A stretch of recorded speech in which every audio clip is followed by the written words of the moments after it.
திருக்குறள் சிந்தனை. உலக நடப்பு என்னும் உலக வாழ்வு பண்புடையாளர்கள் உள்ளதனால்தான் தொடர்ந்து வாழ்ந்து வருகின்றது. அவ்வாறு இல்லையானால் இந்த உலகம் மண்ணுக்குள் புதைந்து மறைந்து போகும் தன்மை உடைத்தார்.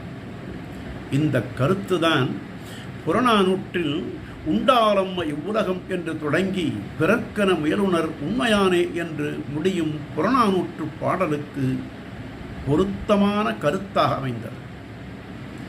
மேலும் தெய்வப்புலவரே சான்றாண்மை அதிகாரத்தில் சான்றவர் சான்றாண்மை குன்றின் இருநிலம்தான் தாங்காது மண்ணோ பொறை என்றார்.